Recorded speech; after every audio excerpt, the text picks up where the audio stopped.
بسم اللہ الرحمن الرحیم۔ السلام علیکم دوستوں، امید کرتا ہوں آپ سب خیر و عافیت کے ساتھ ہوں گے۔ دوستوں جو پریشان ہیں، جن کے پاس مال جمع نہیں ہو رہا، وہ کمیٹی میں ڈال رہے ہیں، پریشان ہیں، مزدوری کر رہے ہیں، برکت نہیں پیدا ہو رہی، پیسہ ان کے پاس ایک کوڑی بھی جمع نہیں ہوتی، صبح سے لے کر شام تک وہ مزدوری کرتے ہیں، اپنے کاندھے کے اوپر تغاریوں کو اٹھاتے ہیں، لیکن پھر بھی وہ پیسہ نہیں کما پاتے۔ ان کے لیے میں وظیفہ لے کر آیا ہوں، بہت بیسٹ، بہت لکی، بہت پاورفل وظیفہ۔ ایک مرتبہ وہ کریں گے تو انشاءاللہ ان کو اثر اور ان کو جو ہے بہت ہی زیادہ فائدہ دے گا یہ وظیفہ۔ اس وظیفے کو نماز کے بعد کرنا ہے، کسی بھی نماز کے بعد آپ اس وظیفے کو کر سکتے ہیں۔ یہ نہیں ہے کہ آپ نے اس کو فجر کی نماز کے بعد کرنا ہے تو اس کے علاوہ باقی 4 نمازوں میں نہیں کرنا۔ آپ چاہیں تو کسی بھی نماز کے بعد آپ اس کو کر سکتے ہیں۔ آپ چاہیں تو فجر کی نماز کے بعد کر سکتے ہیں، مغرب کی نماز کے بعد کر سکتے ہیں، عشاء کی نماز کے بعد کر سکتے ہیں۔ بیسٹ طریقہ یہی ہے کہ آپ اس کو عشاء کی نماز کے بعد کریں اور سونے سے پہلے اس وظیفے کو کریں۔ اس کا جو قانون اور قاعدہ ہے وہ یہی ہے کہ آپ نے کسی بھی نماز کے بعد آپ نے اس وظیفے کو کرنا چاہا تو کر سکتے ہیں۔ بالکل بے شک آپ کو یہ فائدہ دے گا، 100% میں سے 100%، 100% آپ کو یہ فائدہ دے گا وظیفہ۔ آپ نے نماز پڑھنی ہے اور نماز کے فوراً بعد آپ جس جگہ کے اوپر بیٹھے ہیں آپ اس جگہ کے اوپر بیٹھ جائیں، اور بات یاد ہے کہ آپ نے سلام پھیرنے کے بعد اس جگہ پر بیٹھے رہنا ہے، آگے پیچھے نہیں ہونا، 1 انچ بھی آپ نے آگے پیچھے نہیں ہونا۔ اگر آپ کے ہاتھ میں تسبیح ہے تو آپ تسبیح میں اس وظیفے کو کر سکتے ہیں، اگر تسبیح نہیں ہے تو پھر آپ نے اس وظیفے کو دائیں ہاتھ سے شروع کرنا ہے، دائیں ہاتھ سے ابتدا کرنا ہے، یعنی دائیں ہاتھ کی چھوٹی انگلی سے، چیچی انگلی جس کو بولتے ہیں، اس انگلی سے آپ نے اس کو استعمال کرنا ہے۔ آپ کا چہرہ قبلے کی طرف ہو اور سلام کے فوراً بعد دعا سے پہلے آپ نے اس وظیفے کو مکمل کرنا ہوگا۔ 2-3 لفظ ہیں جس کو کرنے سے آپ کا، اگر 2-3 لفظ آپ نے ورد پکا لیے تو اگر آپ کامیاب ہو سکتے ہیں۔ کامیابی کے لیے اتنا تو بنتا ہے، تھوڑی بہت محنت کرنی پڑتی ہے۔ اس طرح حساب لگا لیں، بنگلے کوٹھیاں اس طرح تو نہیں ہوتی، پہلے مزدوری کرنی پڑتی ہے، محنت کرنی پڑتی ہے۔ اسی طرح مزدور کے حالات دیکھ لیں، صبح سے لے کر شام تک وہ دہاڑی اٹھاتا ہے، پھر 500، 1000، 1500 اس بیچارے کی مزدوری ہوتی ہے۔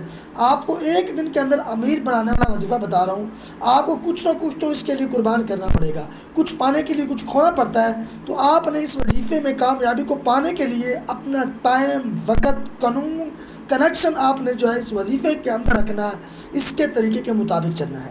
آپ نے تحیات کی شکل میں بیٹھ جانا ہے اور نماز کے فوراً بعد دعا سے پہلے آپ نے اس وظیفے کو مکمل کرنا ہوگا، مگر یہ وظیفہ آپ کو فائدہ نہیں دے گا۔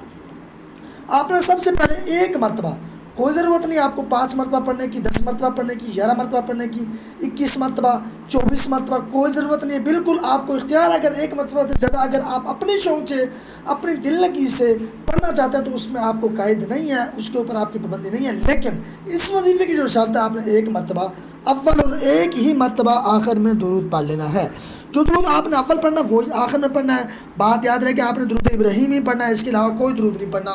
اگر درود ابراہیم جس کو نہیں آتا اس کے لیے شوٹ ہے، کوئی اور بھی پڑھ سکتا ہے۔ اس کے علاوہ جو ہے اس کا جو قانون قاعدہ ہے، جس کو آتا ہے وہ پڑھے گا۔ اول آخر درود پڑھ لینا۔ جب اول آپ پڑھیں گے تو اس کو فوراً بعد آپ نے جو ہے یا سلیموں کا لفظ استعمال کرنا ہے، یا سلاموں کا لفظ استعمال کرنا ہے۔ تو اس لفظ کو آپ نے 3 مرتبہ استعمال کرنا ہے، زیادہ نہیں کرنا، 6 مرتبہ، 9 مرتبہ، 11 مرتبہ نہیں کرنا، بلکہ آپ نے صرف اور صرف اس کو 3 مرتبہ جو ہے استعمال کرنا ہے۔